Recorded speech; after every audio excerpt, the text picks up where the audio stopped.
In assessing Sir Keir Starmer's response to the NHS crisis, based on Lord Darzy's government-commissioned report, a central theme emerges: reform without significant new funding. And Starmer's declaration that the NHS will receive no more money without reform is indicative of the current political and fiscal constraints surrounding the health service and our other national services. He argues that substantial transformation is necessary, with a decade-long plan to address systemic issues such as inefficiency, declining productivity and rising waiting lists.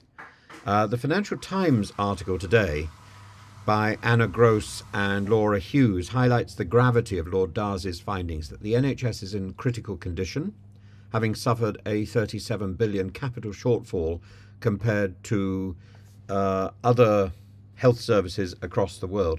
The report attributes this in large part to austerity policies in the 1910s and the lingering effect of the pandemic.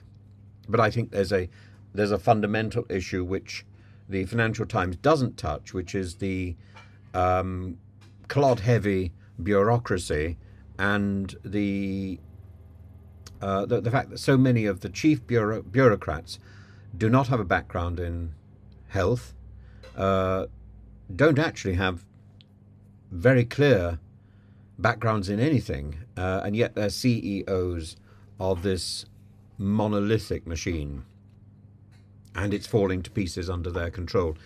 And I think they should be held responsible. And there are plenty of other parts of the NHS bureaucracy which are simply failing.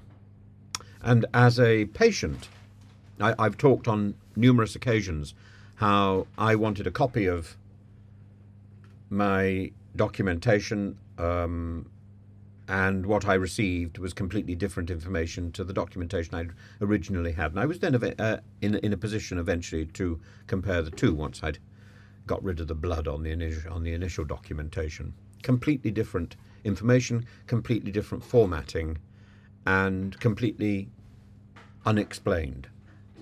Starmer's recognition of the problems, though not the bureaucratic one, implies that while funding deficits exist, structural reform is paramount, and and that is what's going to secure the future of the health service. And I'm inclined to agree.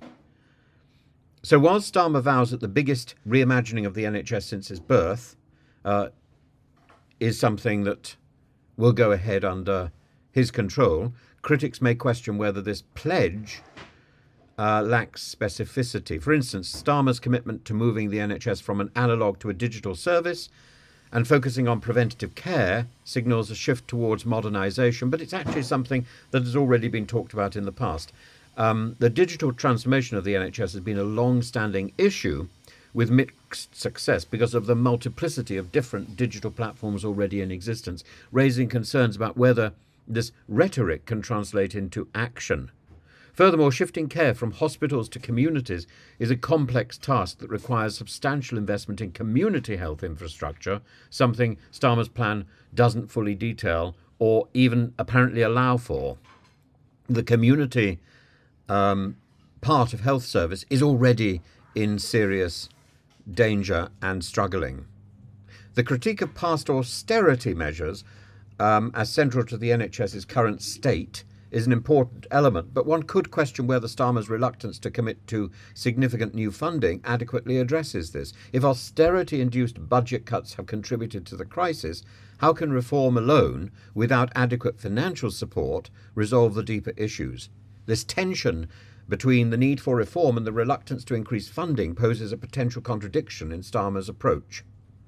How are we going to implement reform if the health service itself has to cut costs in order to engage in changing things? It's not going to cut costs with the bureaucrats. They are sitting pretty.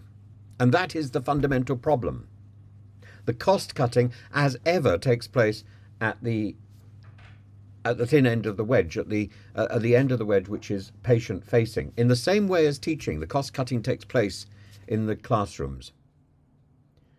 Moreover, Lord Darzy's report and Starmer's response reflects a broader question of political feasibility. Starmer's own acknowledgement that reform will take more than one parliamentary term, I agree, suggests that the proposed changes may face significant delays or even political roadblocks, especially given the necessity of cross-party support to ensure longevity. But that is what they must have. If they have cross-party support, it doesn't matter whether Starmer is in position after 5 years. Whoever is in position, whoever takes control of 10 Downing Street will continue these reforms. And that's what we have to ensure. But that means those reforms need to be watertight. And Wes Streeting, the Health Secretary's pledge to reduce NHS waiting lists by millions in 5 years, introduces an element of urgency to the discourse. His promise to go hell for leather to meet NHS targets speaks to the desire for rapid improvement. Targets, reducing things to statistics, are not the way forward. That panders to the bureaucracy, which is the problem. We need to reduce the problem down to humanity, so we deal with human problems. And as the FT report highlights, the scale of the problem may far outpace short-term solutions. Streeting's engagement with the British Medical Association, the BMA, on GP surgery caps and industrial action further reflects the tensions between the government and medical professionals. So the whole thing has been slightly skewed by the various strikes that have taken place. If we take out the strikes, the Conservative government was saying everything was hunky-dory. I don't believe that. If the Labour government can ensure there are no strikes, everything still will not be hunky-dory. And that is actually what this report says.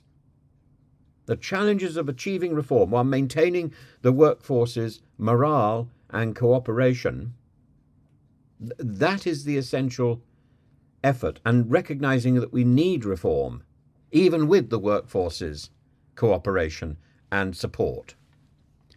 Ultimately, while Starmer's speech captures the ambition of reform, it's essential to scrutinise whether the approach can genuinely deliver change without the necessary financial investment. And his reliance on the previous reform experience with the Crown Prosecution Service and the Labour Party may not directly translate to the reform of the NHS, a vastly different and much bigger and more complex institution. But of course, Starmer does have form in reform, and that's a good thing. Other sources, such as health economists, have pointed out that without addressing chronic underfunding in public health and hospital infrastructure, reform efforts will be insufficient. The King's Fund, a leading health think tank, consistently argues that both reform and investment are needed simultaneously to avoid repeating past mistakes. And while Starmer's vision of the NHS reform is bold and far-reaching, it faces significant hurdles. The balancing act between reform and funding, political timelines and the current state of the NHS morale creates a landscape fraught with challenges. And unless the doctors, the nurses, the staff that care for the machinery and manage that machinery, unless these people are given priority in funding, along with the infrastructure, and the bureaucrats' funding is reduced, there will be no success, because all the money that's pumped into the NHS will go to those people, the CEOs, and these trusts that don't speak to one another.